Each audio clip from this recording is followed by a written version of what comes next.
Hello, everyone, and welcome to English Pod. My name is Marco.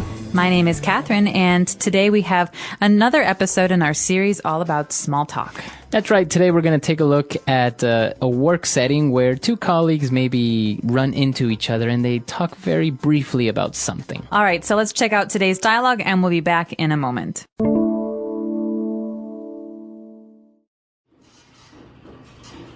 Hi, Michelle. Do you need to use the photocopier? Oh, hi, Jeremy. No, please, go ahead. So, how are you, Jeremy? I was talking to Linda about you only last week. Oh, I'm fine, thanks. I'm super busy with work, actually. Did you hear about the Lawson contract? No, tell me more. Well, I was discussing the contract with Bill, and he said that they met the head of Lawson's last week. And? And hopefully they're going to confirm the deal on Wednesday. Fingers crossed. That's great news, Jeremy. Congratulations. Anyway, I must get back, but give my regards to your wife, Monica. I will, Michelle. Speak to you soon. All right, we're back. So now let's take a look at some vocab on language takeaway. Language takeaway. So the first word for you guys today is photocopier. Now, this is something that's very common in offices. That's right, a photocopier, also known as a copy machine or just a copier. Yeah, this is something that you use to print on paper or to copy paper. So if I have a document, but I want another copy of it, I put it on this machine and it will copy it and print it out. That's right. So those are the ways that you know of this machine by this name, either photocopier, copy machine, or just copier. All right, but after that, we have a very interesting adjective. This is something that we use very often in spoken English. The phrase here, Marco, was I'm super busy. But what does it mean to say you're super something? That's right. So when we add the word super to an adjective, we mean that we're very, very, very busy. Super busy. All right, so I'm super hungry. That means you're very, very, very hungry. All right, or I'm super woman. Also, it means that you are very much a great woman. All right, like Superman is very good at going fast and doing things, and so he's super means great or exceptional. So in this case, I'm exceptionally busy. That's right. And moving on to the next line where Jeremy says that he was discussing the contract with Bill. So a contract, we know what this means. Yeah, what is this? So a contract is a document, and it's something that you have to have two or more groups for, or two or more parties. So Marco, between you and me, we could have a contract. It says that when we come to record, you will be respectful of me. That's right. And then we will both sign. So it's kind of an agreement between two, as you said, or more people, but you are promising to respect the contract and to do what the contract says. And if you don't do what the contract says, we have a special verb. We say you broke the contract. So to break a contract. That's right. Well, Jeremy was discussing the contract with Bill, and they said they met the head of Lawson's. Now, Lawson's is a company that we're just using for the dialogue. But what does it mean, the head of this company? Okay, well, if you think about the company as a body, the head is the top. And in this case, that would be the president or the manager or the leader. It's the most important person. Okay, so we can also use this in our offices. For example, the person in charge of marketing, the director of marketing, we also call him the head of marketing. Or the head of the sales division would be the manager of the sales team, or whoever is most important in sales. Another very common example, I think, is the president. Many times they call him the head of state. Yeah, the head of state. So you can have a dinner with many heads of state, and those could be kings or queens or presidents. Very good. All right, so that's all the vocab for language takeaway. Why don't we take a short break and listen to the dialogue again?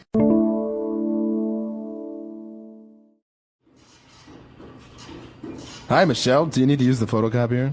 Oh, hi, Jeremy. No, please, go ahead. So, how are you, Jeremy?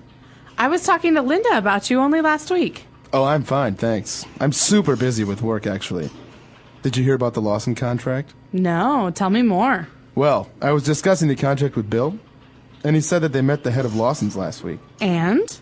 And hopefully they're going to confirm the deal on Wednesday. Fingers crossed. That's great news, Jeremy. Congratulations.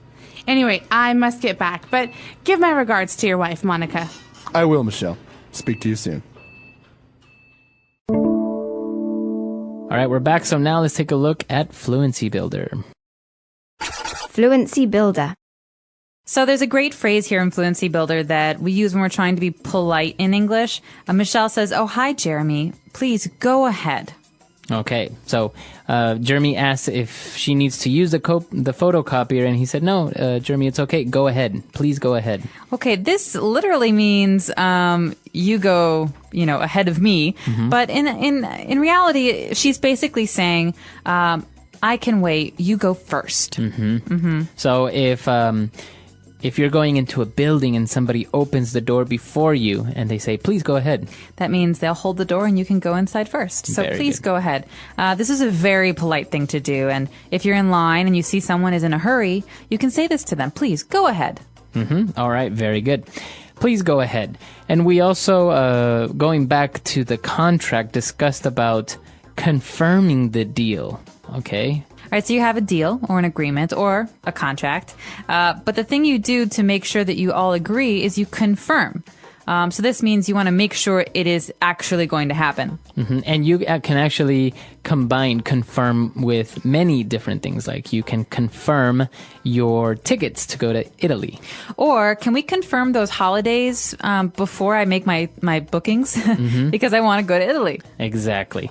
So you confirm something, and then Jeremy said a very strange phrase here, fingers crossed, after talking about the deal. Okay, so fingers crossed is an interesting phrase. It doesn't mean, okay, now go cross your fingers, but it's something we say to be superstitious because it means basically, I hope so, or hopefully. Right. Because fingers crossed, when you cross your fingers in many Anglo-American kind of cultures, you are saying that you hope something will happen. It's to bring good luck. All right, so, oh gosh, I really hope it doesn't rain today.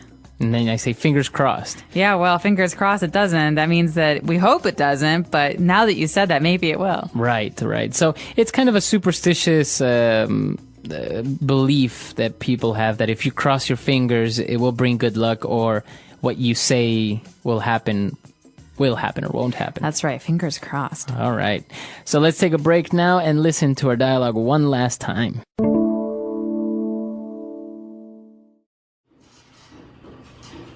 Hi, Michelle. Do you need to use the photocopier? Oh, hi, Jeremy. No, please, go ahead. So, how are you, Jeremy? I was talking to Linda about you only last week. Oh, I'm fine, thanks. I'm super busy with work, actually. Did you hear about the Lawson contract? No, tell me more. Well, I was discussing the contract with Bill, and he said that they met the head of Lawson's last week. And? And hopefully they're going to confirm the deal on Wednesday. Fingers crossed. That's great news, Jeremy. Congratulations.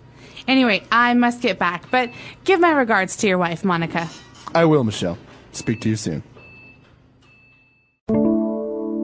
So this is a very common scenario in an office, in a normal office setting, where maybe you meet your friend in the kitchen or the water cooler, the photocopier, and you have very small, brief conversations.